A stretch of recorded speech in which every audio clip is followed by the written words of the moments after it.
सभी संगत को जय माता की।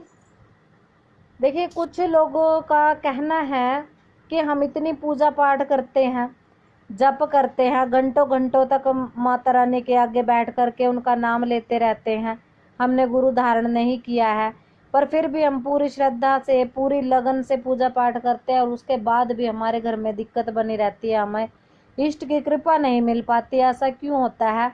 और कुछ लोगों को ऐसा होता है कि जैसे घंटों घंटों वो अपने इष्ट का नाम ले रहे हैं, कोई मंत्र जप नहीं कर रहे, या फिर अगर आपने कोई मंत्र जैसे बीज मंत्र होते हैं, या फिर कहीं से किताब में से या फिर यूट्यूब से कोई मंत्र उठा लिया और उसका जप कर रहे हो, तो देखिए जो मंत्र आपको गुरुओं से नहीं मिलते, आप इधर उधर से उठा लेते हो, उन मंत्रों का घातक परिणाम भी हो सकता है। ये हम पहले भी बोल चुके हैं अपना वीडियो में, तो इन्हीं सभी विषयों पर चर्चा करेंगे।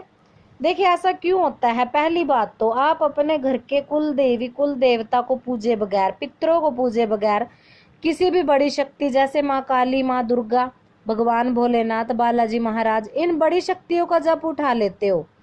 अब साधना पहले तो छोटी साधना से शुरू की जाती है। कोई भी आपको प्राणायाम का भी अभ्यास नहीं है, आप आसन पर नहीं बैठते, आसन पर बैठने का अभ्यास नहीं है, और कहीं ना कहीं से आपने यूट्यूब पर कोई वीडियो सुन ली कि ऐसा करने से ये हो जाएगा, उसके लिए अभ्यास की जरूरत पड़ती है। और अगर आप कोई मंत्र जाप करना चाहते हो तो देखिए वो गुरुमुख से मिला हुआ मंत्र होना चाहिए, गुरु दीक्षा लेकर के कोई मंत्र जप करिए।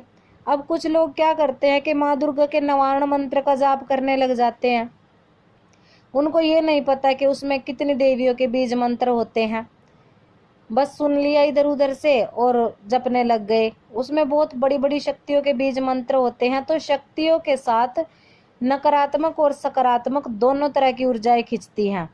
तो अगर आपके पास गुरु नहीं है, आपके पास कोई सुरक्षा कवच नहीं है, गुरु क्या होता है? हमें सुरक्षा कवच प्रदान करता है, हर प्रकार के नकारात्मकता से बचाकर सकारात्मकता की तरफ हमें ले जाता है, और तभी वो मंत्र जाप हमें फल देता है। ऐसा नहीं है कि बिना गुरु के आप मंत्र जप नहीं कर सकते, पर किसी न किसी को तो आपको गुरु धारण करना ही होता है।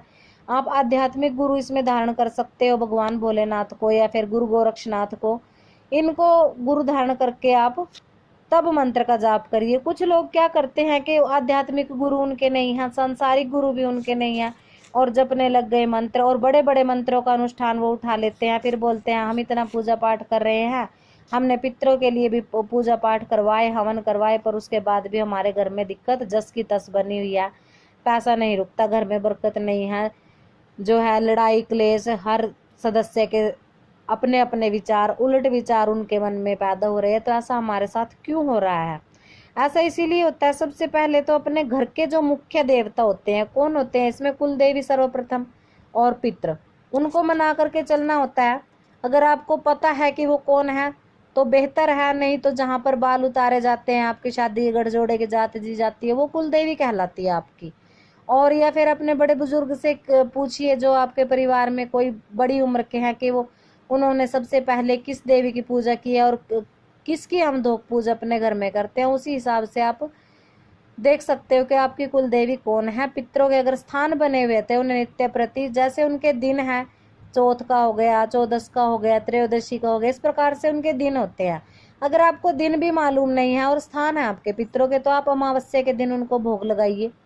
और अगर स्थान भी नहीं है तो घर में एक घी का दीपक रविवार के दिन आप लगा सकते हैं पितरों के नाम का, या फिर आप अमावस्या के दिन इनकी अमावस निकाल सकते हो। इन शक्तियों को अगर आप मना करके चलोगे, किसी बड़े इष्ट का अनुष्ठान आप उठाओगे और गुरु मान करके किसी को भी, चाहे आप आध्यात्मिक गुरु मानकर भी साधनाएं कर सकते हो, ऐसा कोई जरूरी नहीं है कि आपको सांसारिक गुरु ही धारण करना पड़े।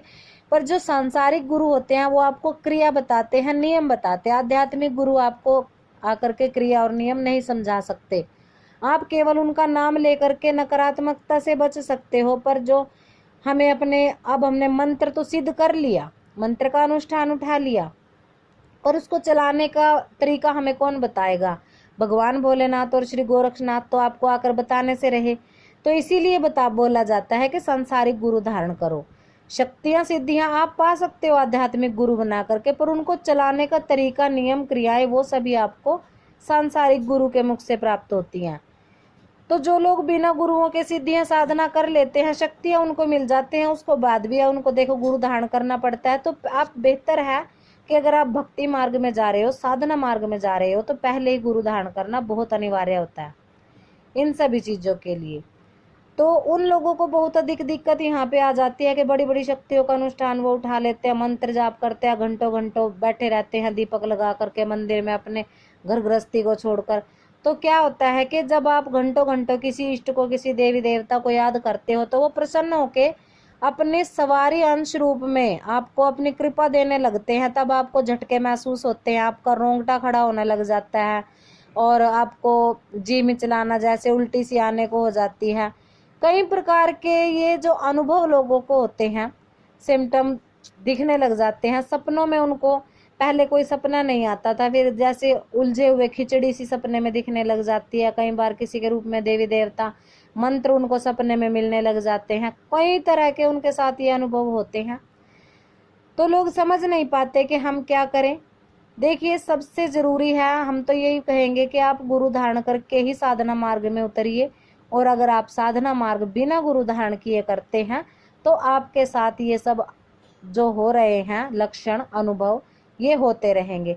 इसका किसी के पास कोई इलाज नहीं, इसका इलाज आपको सांसारिक गुरु ही बताते हैं। तो आशा करते हैं आप लोगों को जानकारी पसंद आई होगी। और भी नई नई जानकारी के लिए चैनल को सब्सक्राइब जरूर करें। तब तक के लिए जय माता की।